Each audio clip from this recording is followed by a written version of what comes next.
क्या पार्लियामेंट के पास इतनी पावर होनी चाहिए कि वो कॉन्स्टिट्यूशन के बेसिक स्ट्रक्चर को ही ख़त्म कर दें?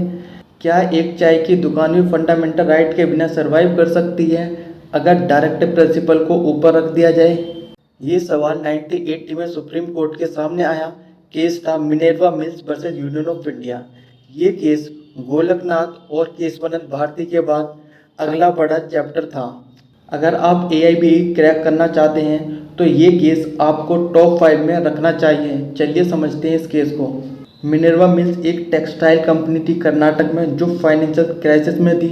सेंट्रल गवर्नमेंट ने 1970 के इंडस्ट्रीज एक्ट के अंडर मिनर्वा मिल्स का मैनेजमेंट टेक ओवर कर लिया, ये कहते हुए कि कंपनी मिसमैनेज्ड है। इसके बाद 1976 में 42 कॉन्स्टिट्यूशनल अमेंडमेंट आया जो इंदिरा गांधी के इमरजेंसी पीरियड में पास हुआ था। इस अमेंडमेंट ने 2 बड़े चेंजेस किए। पहला चेंज था आर्टिकल 368 में अमेंडमेंट करके पार्लियामेंट को अनलिमिटेड पावर दे दी, यानी कि पार्लियामेंट किसी भी लॉ को फंडामेंटल राइट के बेसिस पर कोर्ट में चैलेंज होने से बचा सकती थी।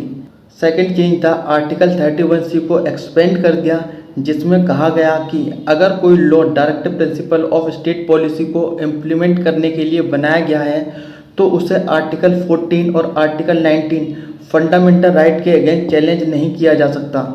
मिनर्वा मिल्स के ओनर्स ने टेक ओवर को इस 42वें अमेंडमेंट के अगेंस्ट चैलेंज किया कर्नाटका हाई कोर्ट में, फिर बाद में वो सुप्रीम कोर्ट ऑफ इंडिया चले गए। इस केस में 2 मेजर इशू हैं। पहला, क्या पार्लियामेंट आर्टिकल 368 के थ्रू अपने अमेंडिंग पावर को अनलिमिटेड बना सकती है? क्या डायरेक्टिव प्रिंसिपल्स को फंडामेंटल राइट के ऊपर प्रायोरिटी दी जा सकती है जिससे फंडामेंटल राइट कम्प्लीटली सबऑर्डिनेट हो जाएं? सुप्रीम कोर्ट ऑफ इंडिया ने 4:1 मेजॉरिटी से 42nd अमेंडमेंट के दोनों कंट्रोवर्शियल प्रोविजन को अनकॉन्स्टिट्यूशनल डिक्लेयर किया। कोर्ट ने कहा कि लिमिटिंग अमेंडिंग पावर खुद कॉन्स्टिट्यूशन की एक बेसिक स्ट्रक्चर का पार्ट है।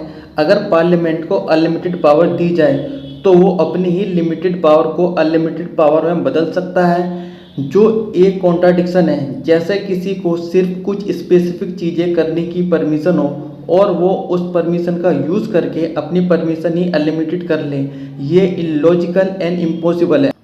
सेकंड पॉइंट है, कोर्ट ने कहा कि फंडामेंटल राइट और डायरेक्टिव प्रिंसिपल दोनों इक्वली इम्पोर्टेंट हैं।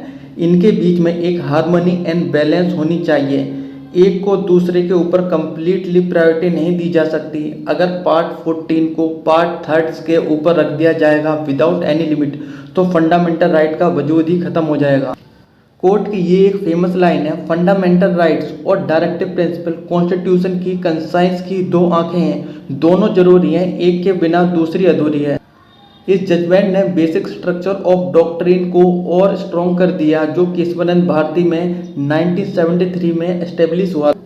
AIBE में ये केस अक्सर पूछा जाता है इन कंटेस्ट में। पहला, बेसिक स्ट्रक्चर डॉक्ट्रिन की कंटिन्यूटी, गोलकनाथ से केशवानंद भारती से मिनर्वा मिल्स तक का एवोल्यूशन। सेकंड, आर्टिकल 368 की लिमिट। एंड थर्ड है fundamental right versus directive principle of state policy का relation. And next is 42nd amendment के प्रोविजन। अगर ये केस क्लियर हो गया तो कमेंट में लिखिए मिनर्वा मिल्स क्लियर है। अगला वीडियो होगा next landmark case AIBE top 50 case series में गोलकनाथ से केशवानंद भारती से मिनर्वा मिल्स हम बेसिक स्ट्रक्चर की पूरी जर्नी कवर कर रहे हैं। सब्सक्राइब करिए पहले से गाइड को, नोटिफिकेशन बेल ऑन करिए।